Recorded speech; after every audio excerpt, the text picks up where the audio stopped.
Now in this session we will study the next part of the chapter, chemical bonding and molecular structure, and under it we will study the valence shell electron repulsion theory. In short, we called it as VSEPR. In short, we call it as VSEPR theory, that is VSEPR theory. It was given by Sidgwick and Powell in 1940. He proposed simple theory based on repulsive character of electron pairs in the valence shell of the atoms. It was further developed by Nielholm and Glims in 1957. Again, this theory was based on assumptions, मान के किया गया था. So the main postulates of the theory are: number one, that is the exact shape of the molecule depends upon the number of electron pairs bonded or non-bonded around the central metal atom. I will give you one example just to clarify this point. Methane. Now methane has tetrahedral structure.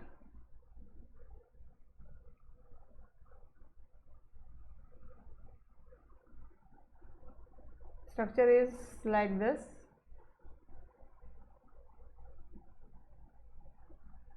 And the bond angle is 109 degree 28 minutes, and the structure is tetrahedral.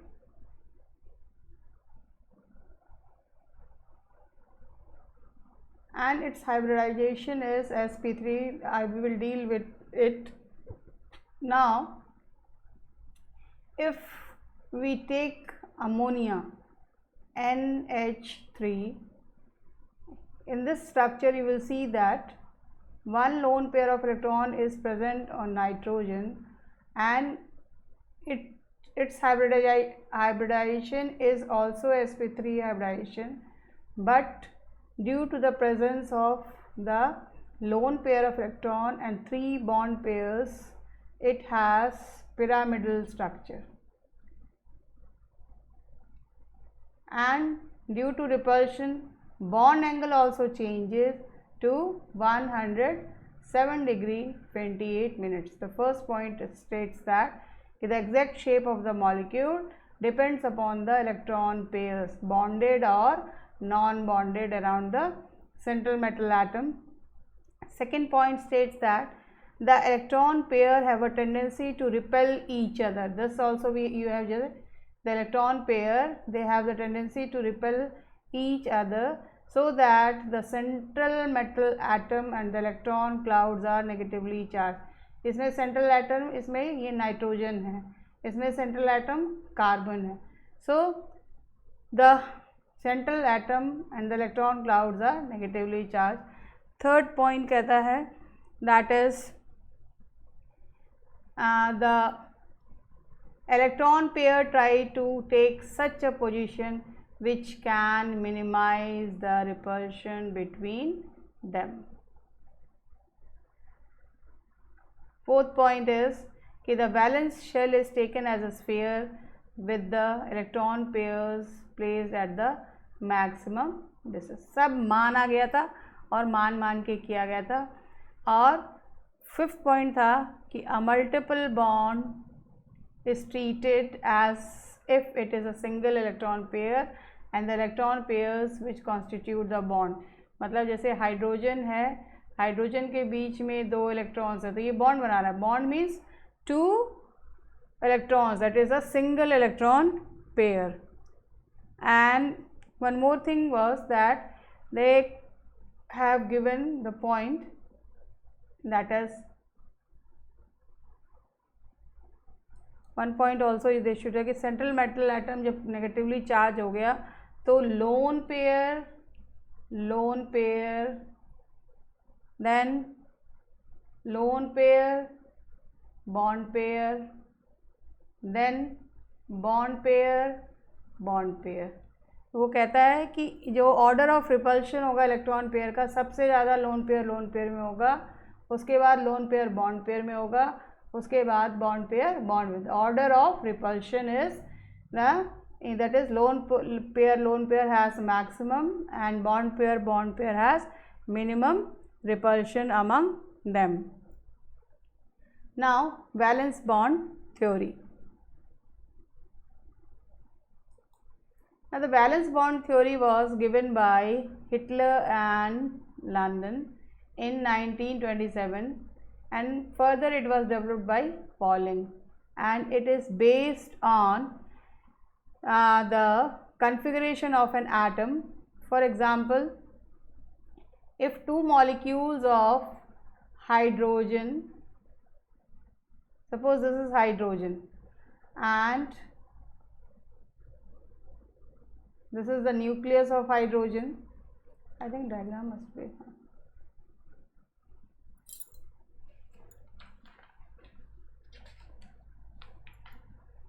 So it states that the two hydrogen atom, suppose this is nucleus of first hydrogen and this is nucleus of second hydrogen, that is NB. This is first hydrogen and this is second hydrogen, and the electron present in this is designated as EA, and the electron present in the second hydrogen is designated as EB. So they let two hydrogen atoms A and B, in which nucleus is denoted as Na and the nucleus of B is denoted as NB, electrons EA and EB. When these two nucleus comes closer to each other, then they have the tendency that the nucleus of one atom, the nucleus of this atom will attract the electron of the other atom. Similarly, the nucleus of B will attract the electron pair, or you can say one electron is present, so not pair, electron of the second, एक दूसरे के electrons को वो attract करते हैं। और दूसरा क्या होता है, कि इन दोनों के बीच में रिपल्शन होगा, मतलब एक न्यूक्लियस के दूसरे के रिपल्शन होगा और इलेक्ट्रॉन के बीच में रिपल्शन होता है। तो there are 4 forces, 2 attractive forces and 2 repulsive forces. Attractive forces are between the nucleus of one atom to the electron of the other and vice versa, and the repulsive forces are present between the electrons of the two atoms and the nuclei of the two atoms, and these attractive forces try to bring the two atoms of hydrogen closer to each other, whereas the repulsive forces, they try to send them apart or push them apart. Now orbital concept. Now according to our orbital concept, this is the one atom of the hydrogen, this is the second atom of hydrogen. When they overlap each other, so here 2 electrons are there and bond is formed. So this is called orbital overlap concept. अभी आपको पहले chapter में बताया था कि S का shape spherical होता है और हाइड्रोजन में एक ही इलेक्ट्रॉन है, सो 1s1, इसमें भी 1s1, दोनों आपस में कंबाइन करके दोनों के पास 2 इलेक्ट्रॉन हो जाते हैं, सो इसी को कोवलेंट। तो in hydrogen the covalent bond is formed between the atom as a result of overlap of orbitals. You can take the second example, that is Cl and Cl. और आसानी से आपको बनाना है तो आप बना सकते हैं.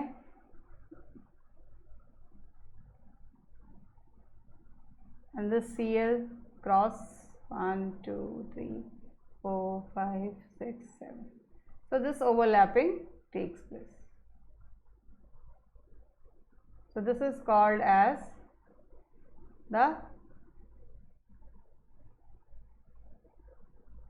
orbital overlap concept. Now There are three types of, you have studied, that is subshells S, P, D, F. Now we have to study how the overlapping takes place. Now first is SS overlapping. In SS overlapping, this is the one s orbital which is spherical, this is the second orbital which is spherical, and when they overlap, this is called SS overlapping.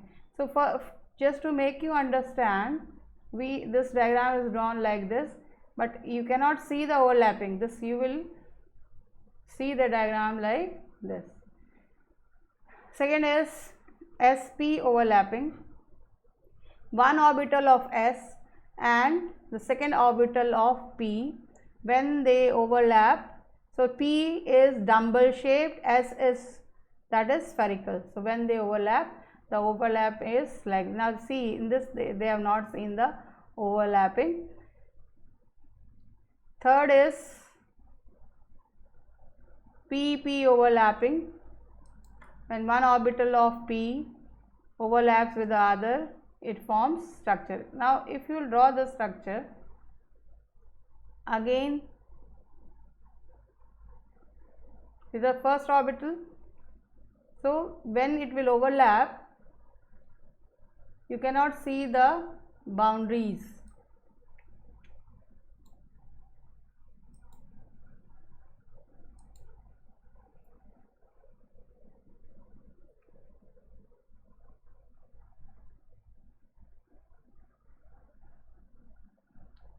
Shape will be like this, बीच का कुछ दिखाई नहीं देता, ये तो आपको समझाने के लिए ओवरलैपिंग दिखाएगी. नाउ नेक्स्ट है आपका, that is pi bond and sigma bond. Pi bond is the bond formed by sideways overlapping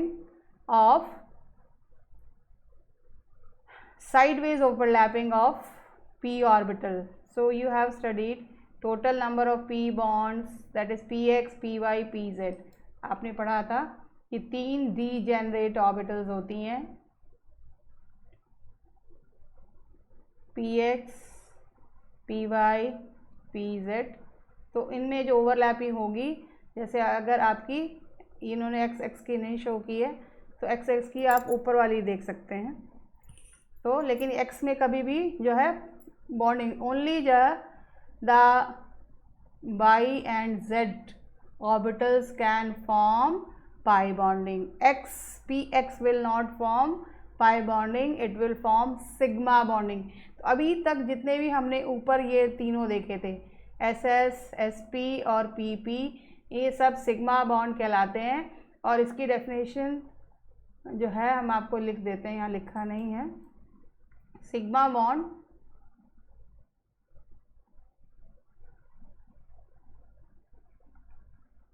axial overlapping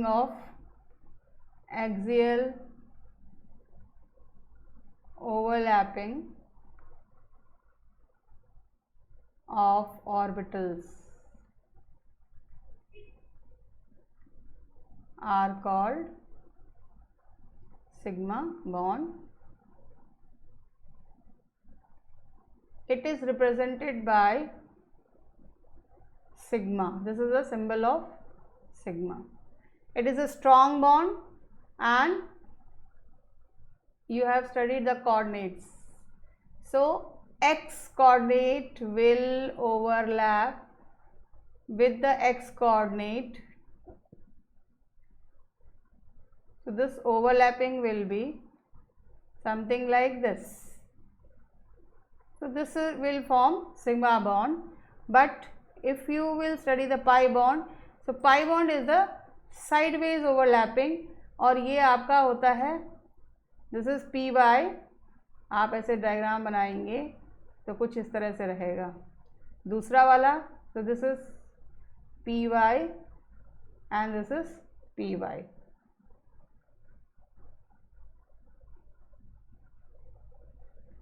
तो इनके बीच में जब ओवरलैपिंग होगी तो जो है वो कुछ इस तरह से होगी. दो जगह ओवरलैपिंग होती है, ऊपर भी होती है और नीचे भी होती है. अब आपको समझाने के लिए जो है बुक्स में भी हर जगह इस तरह से पास में, लेकिन ये पास में आते नहीं हैं, इनके इलेक्ट्रॉन क्लाउड्स एक दूसरे को अट्रैक्ट करते हैं। तो इसका इलेक्ट्रॉन क्लाउड यहाँ तक आ गया सपोज, और इसका इलेक्ट्रॉन यहाँ तक आ गया, और ओवरलैपिंग दिखाते हैं। उसी तरह से इसका एक और तरीका है ये शो करने का, that is this pi bond. ये बीच वाला उन्होंने सिग्मा बॉन्ड बनाया है, और इसको बनाना के फॉर्म में ऊपर एक ओवरलैपिंग और एक ये नीचे ओवरलैपिंग, ये बनाना के फॉर्म में बनाया जाता है। तो दिस इज, दोनों एक ही पाई बॉन्ड को रिप्रेजेंट कर रहे हैं, अलग अलग नहीं है। दो बनाना जैसा बनाया तो मतलब कि एक ही पाई बॉन्ड है। उसके बाद आप ये जान लीजिए कि अभी आपने क्लास 10 में पढ़ा था एल्केन, एल्कीन, एल्काइन। मतलब एल्केन जो था वो सिंगल बॉन्ड कंपाउंड है, एल्कीन डबल बॉन्ड है, और एल्काइन ट्रिपल बॉन्ड। इसका मतलब इसमें अगर सिंगल बॉन्ड है तो ओनली सिग्मा, डबल बॉन्ड में एक सिग्मा और एक पाई होता है, और ट्रिपल बॉन्ड में एक सिग्मा और ये आपके 2 पाई होते हैं। ये आपको जानकारी होनी चाहिए। Now strength of sigma and pi bond. Always the sigma bond is the stronger bond as compared to pi bond. Yes, here definition is given, that is sigma bond is formed by axial overlapping of the atomic orbital, whereas pi bond is sideways. एक difference, एक question आता है exam में कि what is the difference between sigma and pi bond. pi है ये, pf नहीं है। तो साइडवेज ओवरलैपिंग जो होगी वो आपकी पाई बॉन्ड, एक्सियल ओवरलैपिंग होगी वो सिग्मा बॉन्ड। एक्सियल ओवरलैपिंग जो है वो ज़्यादा होती है as compare to pi bond, therefore they are stronger.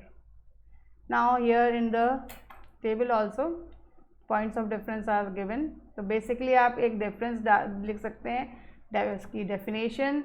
दूसरा strong and weak, pi bonds are very weak, जैसे ही वो रोटेट करेंगे वो टूट जाएगा, जबकि एक्सियल ओवरलैपिंग जो है होती है तो वो कभी भी ब्रेक नहीं करता है, वो बहुत सारे एंगल 360 डिग्री तक एंगल बनाता रहेगा लेकिन टूटेगा नहीं।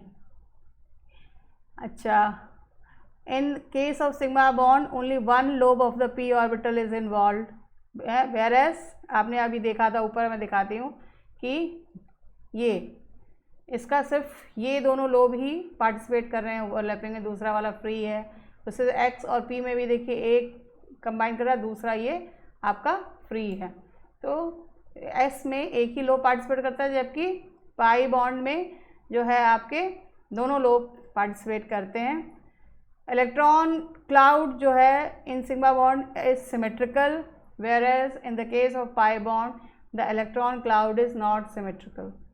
So this is again very important, you should learn it. Now hybridization, again बहुत सारे क्वेश्चन इस पे आते हैं, बहुत ध्यान से इसको देखिए, एंड वेरी इजी ऑल्सो, थोड़ा सा अगर ध्यान देंगे तो समझ में आ जाएगा ना। हाइब्रिडाइजेशन अभी आपने पढ़ा s orbital, p orbital and d orbital. f orbital के बारे में बहुत ज़्यादा अभी जानकारी है नहीं, तो उसमें क्या होता है, अगर s p और या s p d तीनों को मिला के कोई एक कंपाउंड बनता है, तो ऐसा तो हो नहीं सकता है कि कम एनर्जी वाले जो है ज़्यादा एनर्जी वाले के साथ जो है वो रिएक्ट कर जाए, इसलिए इनको मिक्स कर दिया जाता है, और मिक्स करके जो एक नया रिजल्टेंट ऑर्बिटल निकलता है उसकी एनर्जी ऑलमोस्ट सेम होती है, उसी को कहते हैं hybridisation. So hybridization is the process of intermixing of the orbitals of slightly different energies so as to redistribute their energies, resulting in the formation of new set of orbitals of equivalent energy and shape. मैं अभी आपको example के द्वारा समझाती हूँ, समझ में आएगा। Now what is the silent features of, एक एग्जाम्पल मैं आपको यहाँ दे ही देती हूँ। सपोज मीथेन, अब मीथेन में कार्बन के साथ 4 हाइड्रोजन जुड़े हुए हैं, इसका मतलब कि 4 अनपेयर्ड इलेक्ट्रॉन कार्बन के पास होने चाहिए, लेकिन कार्बन का जब आप बनाएंगे कन्फिगरेशन। तो ये होगा आपका 1s2, 2s2 एंड 2p2। इसको अगर हम ऑर्बिटल फॉर्म में लिखें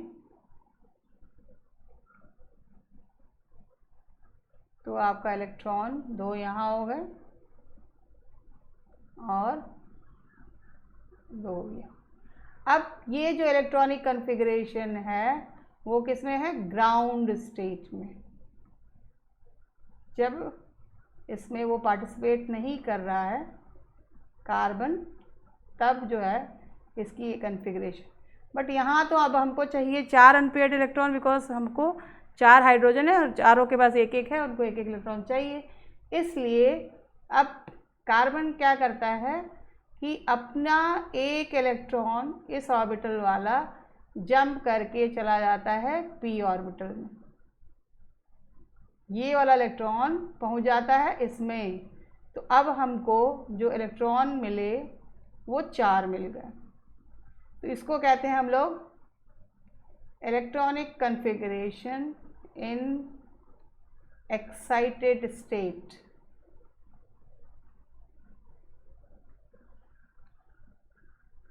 अब 4 हो गए हमारे पास।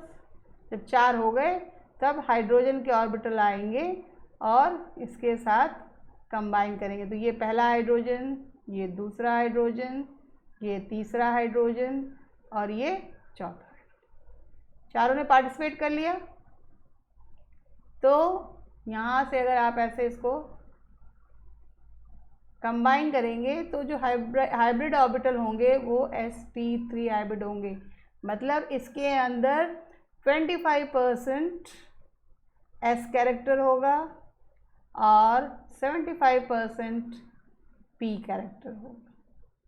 मतलब neither it will have s nor of p, but it is a resultant of s and 3p, and I will tell you how to draw the structure also. अभी आपको मैंने बताया था कि वो टेट्राहेड्रल शेप होता है मीथेन का। तो ये हम आपको जस्ट ऊपर एक बड़ा ट्रायंगल होता है और एक नीचे छोटा ट्रायंगल, ऐसे आप 4 डॉट बना लीजिए और ये लीजिए आप सेंटर का पार्ट, और ये आपका एक लोब हुआ, ये आपका दूसरा लोब हुआ, ये आपका तीसरा लोब हुआ और ये आपका चौथा लोब हुआ। मीन्स सारे के सारे ऑर्बिटल का कैरेक्टर क्या है? sp3 हाइब्रिड ऑर्बिटल है सारे, चाहे ये होगा चाहे ये होगा चाहे सब sp3 आएगा। और इस पे जो है ये आपका हाइड्रोजन है। मतलब ये जो ये बनाए मैंने वो तो जो क्या है, ये था कार्बन वाला, कार्बन का 4 हाइब्रिड ऑर्बिटल्स थे और ये नीचे जो हाइड्रोजन आ गए वो इन्होंने इसके साथ ऐसे बॉन्डिंग कर ली। तो 2-2 इलेक्ट्रॉन सब में हो गए, एक हाइड्रोजन का एक कार्बन का।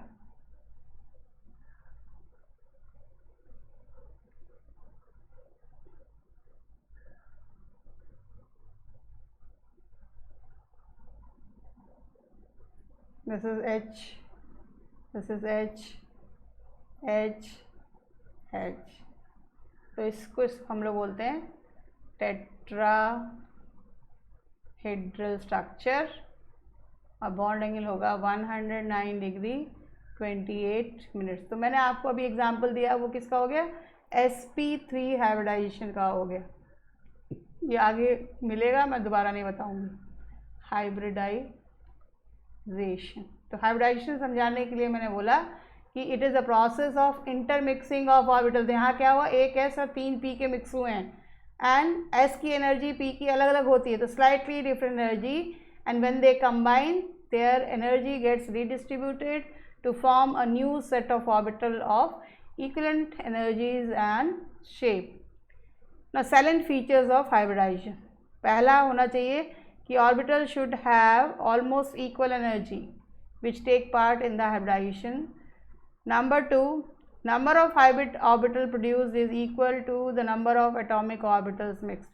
मतलब जितने भी आपके atomic orbital mix होंगे उतने ही आपके हाइब्रिड ऑर्बिटल होंगे। आप देखिए यहाँ पर आपने कार्बन में एक s का और 3 p के मिक्स किए थे, तो हाइब्रिड ऑर्बिटल 1 और 3 4 हुए, तो 4 ही ऑर्बिटल आपको मिला है। Geometry of a covalent molecule can be indicated by the type of hybridization. तो sp3 हाइब्रिड का फिक्स है, चाहे कोई भी मॉलिक्यूल होगा और अगर sp3 हाइब्रिडाइजेशन शो कर रहा है तो टेट्राहेड्रल शेप होनी चाहिए। लेकिन अगर लोन पेयर इलेक्ट्रॉन है तो फिर वो चेंज होता है, लेकिन स्लाइटली चेंज होता है, ज़्यादा नहीं चेंज होता है।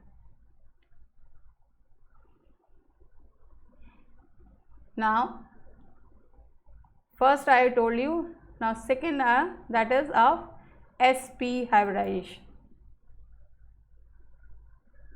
Now I will explain you.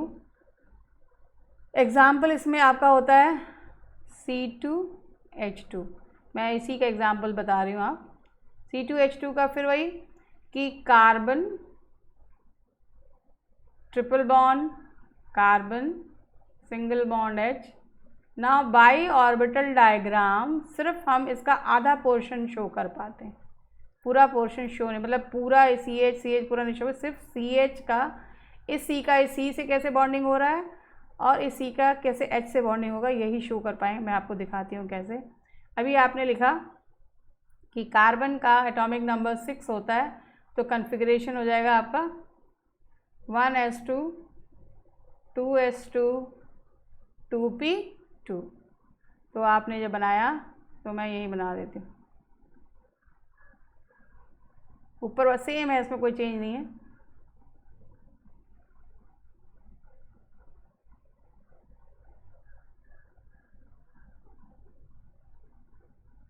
This is in ground state. Excited state में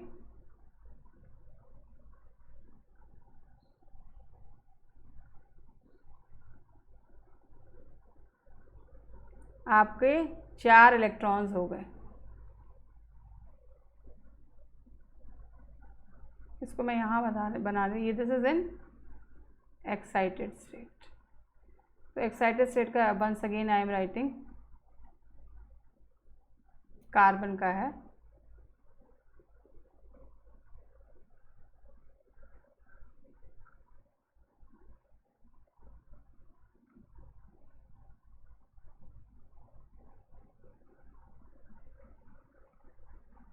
तो अभी मैंने बताया इस कार्बन से इस कार्बन का वो लैपिंग हुआ है, तो मतलब हमारा एक तो ये आ गया इलेक्ट्रॉन कार्बन का। अब दूसरा इस कार्बन से इस हाइड्रोजन की वो लैपिंग हुई है, तो इसका मतलब इस डायग्राम से पहले हम सिग्मा बॉन्ड का ध्यान रखते हैं। तो this is of carbon and this is of hydrogen. Now these two orbitals, they are unhybrid orbitals. These two orbitals, they are unhybrid and they will form pi bond. और ये दोनों hybrid orbital हैं, तो एक आपका S का हो गया और एक क्या हो गया आपका P का हो गया, तो इसकी हाइब्रिडाइजेशन हो जाएगी sp hybridisation, sp hybridisation.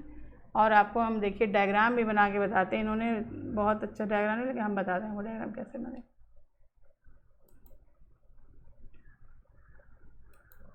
Plus ये आपका कार्बन, ना कार्बन का एक जब भी हाइब्रिडाइजेशन होता है तो जो दूसरा लोब होता है वो छोटा हो जाता है, ये ध्यान रखना है आपको। P के 2 ऑर्बिटल होते हैं जो कि इक्वल इन साइज में होते हैं, लेकिन जब हाइब्रिडाइजेशन होता है तो one of the lobe becomes shorter. वो हमने वहाँ भी बनाया था, मीथेन में बनाया था, बताना भूल गई।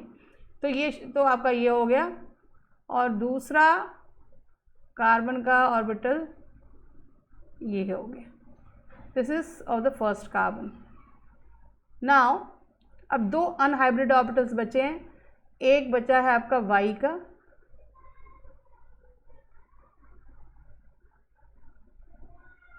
इसमें लोब्स बराबर रहेंगे क्योंकि हाइब्रिडेशन में पार्टिसिपेट, ये अनहाइब्रिड ऑर्बिटल्स हैं, ये पार्टिसिपेट नहीं करें तो ये बराबर रहेंगे।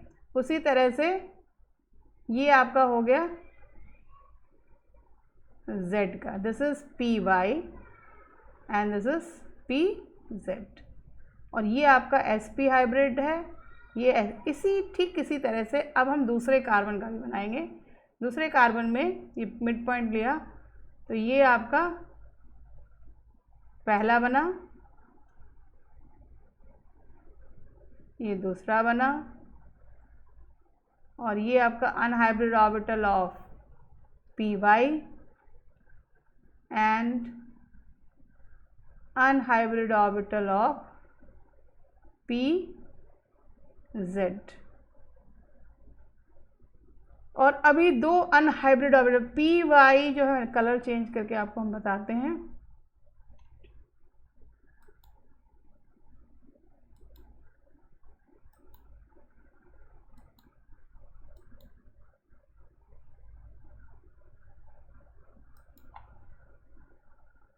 PY वाला PY के साथ ओवरलैप करेगा, इसी तरह से ये PY इस PY के साथ ओवरलैप करेगा।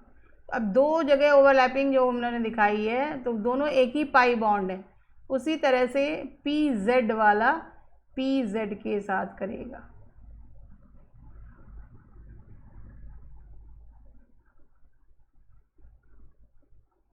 PZ के साथ करेगा और PY, इसका मतलब ये आपको 4 लाइनें दिख रही हैं लेकिन बॉन्ड्स कितने हैं, 2 पाई बॉन्ड्स हैं। जो ग्रीन वाले हैं वो 2 पाई बॉन्ड हैं, और ये जो चीज़ है ये आपकी क्या है, ये आपका सिग्मा बॉन्ड। अब हमारे हाइड्रोजन भाई साहब 2 लोग रह गए हैं, वो एक हाइड्रोजन आ गया यहाँ पर और एक हाइड्रोजन आ गया यहाँ पर। ये डायग्राम आपको बनाना आना चाहिए, प्रैक्टिस करेंगे तो आ जाएगा। ठीक है, तो sp हाइब्रिडाइजेशन में क्या हुआ कि 50% जो है आपका S कैरेक्टर रहता है और 50% P कैरेक्टर रहता है।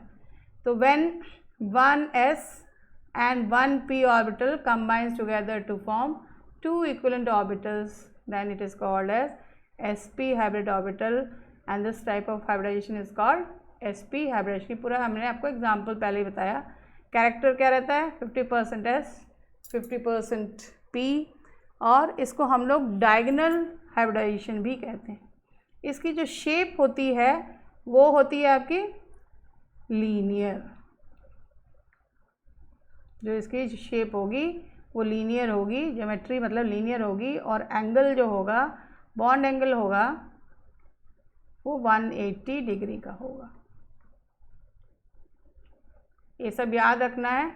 इस अब sp हाइब्रिडाइजेशन जो शो कर सकता है वही शो कर सकता है जिसके अंदर जो है आपका ट्रिपल बॉन्ड कंपाउंड रहते हैं, जैसे कि आपका एसिटिलीन है, बेरिलियम क्लोराइड है, BeF2 है, BeH2 है, बट इसमें नहीं पाया जाता है। ये तो डोंट, दिस इज रॉन्ग, ये नहीं होगा। CN में पाया जाएगा, साइनाइड आयन।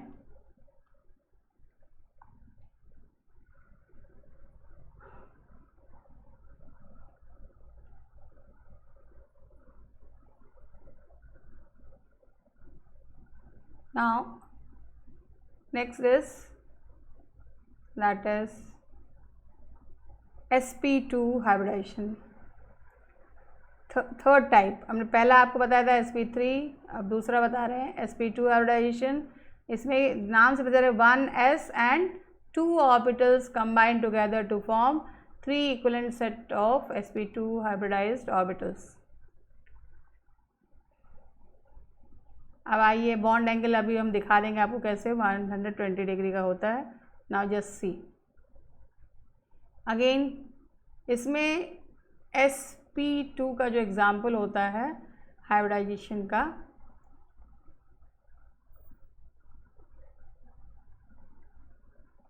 C2H4, ये आपने फिर पढ़ा है, इसको हम लोग इथाइलिन या इथीन बोलते हैं, और जब इसका स्ट्रक्चर ड्रॉ करोगे तो कुछ इस तरह से रहेगा।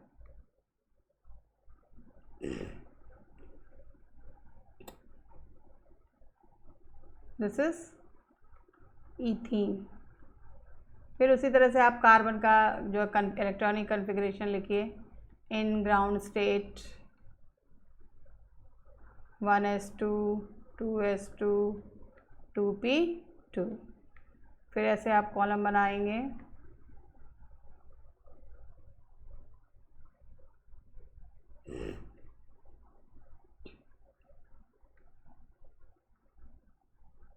कार्बन नाउ एक्साइटेड स्टेट में,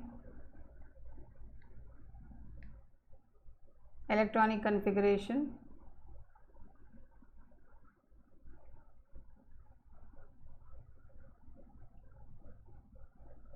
one of the electron of 2s2 jumps to 2p3. Now carbon with carbon, then carbon with hydrogen and carbon with hydrogen. तो आपके ये 3 ऑर्बिटल्स कंबाइन कर रहे हैं और एक जो है अभी खाली रह जाता है, जो कि आपका क्या है, अनहाइब्रिड ऑर्बिटल।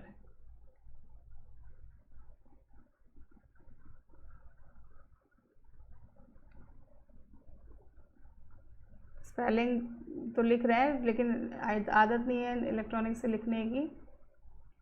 हाँ, अब देखो ये आपके, तो इसका मतलब क्या हो गया, 1s and 2p। So character क्या हो जाएगा आपका, 33.33% S and 66.66% P। अब आपको डायग्राम बना के भी बता देते हैं।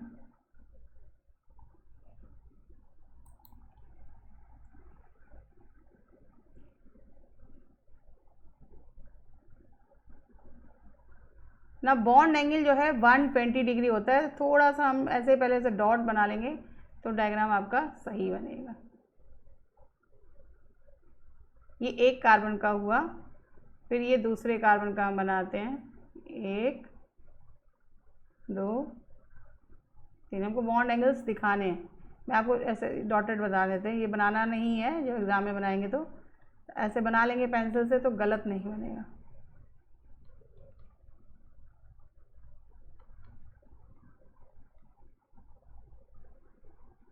मैं आपको बना के बताती हूँ, कलर चेंज करने से आपको इजी रहेगा।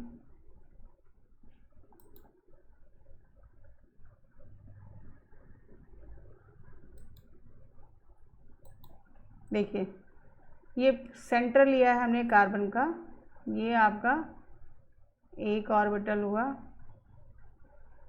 फिर 120 डिग्री है तो दूसरा ऑर्बिटल आपका ये हो गया। एक लोब छोटा हो जाता है, देखिए एक लोब बड़ा होगा और दूसरा लोब छोटा हो जाएगा। अब ये जो चौथा आपका वो अनहाइब्रिड ऑर्बिटल है, ये वाला, इस वाले को जो है हम इस वाले को कैसे ड्रॉ करेंगे, पूरा दोनों लोब्स बराबर होंगे ऊपर से लेकर नीचे। इसी तरह से दूसरे कार्बन का बनाइए आप, ये फर्स्ट लोब हो गया, ये सेकंड लोब हो गया, ये थर्ड लोब हो गया, ये चौथा अनहाइब्रिड ऑर्बिटल हो गया। तो आप यहाँ लिखेंगे this is sp2 sp2 sp2 sp2। तो देखिए 1 2 3 इस कार्बन का हो गया और 1 2 3 सेकेंड कार्बन का हो गया। This first carbon and this is second carbon. तो इसमें बॉन्ड बन गया सिग्मा, एक सिग्मा हो गया, ये हाइड्रोजन आएगा, ये दूसरा सिग्मा हो गया, ये हाइड्रोजन आएगा, तीसरा सिग्मा हो गया, दिस सिग्मा हो गया। अब ये भी आपका यहाँ से एक हाइड्रोजन आया तो ये आपका सिग्मा बॉन्ड हुआ, एक हाइड्रोजन यहाँ आया तो ये भी आपका सिग्मा हो गया। अब ये जो आपका अकेला बेचारा है, इसको पाई बॉन्ड बनाना है।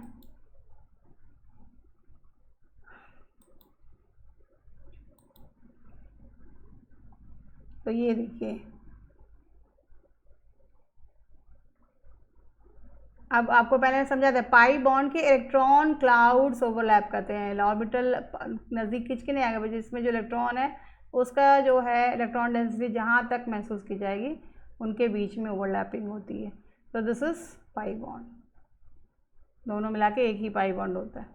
बॉन्ड एंगल जो है रहेगा वो क्या रहेगा 120 डिग्री और शेप रहेगा आपका ट्राइगोनल प्लेनर। ये सब याद रखना होगा, जिसका भी हाइब्रिडाइजेशन एग्जाम्पल्स दूसरे जो आपके दिए हैं that is BH3 BF3 BCl3 या कोई भी ऐसा कंपाउंड जिसमें डबल बॉन्ड पाया जाएगा उसके अंदर जो है हाइब्रिडाइजेशन होगा। ये मैंने आपको बता दिया, यहाँ गलत है ये, this is 109 degree 28। Now, so in today's video we have studied about the valence bond theory and hybridization.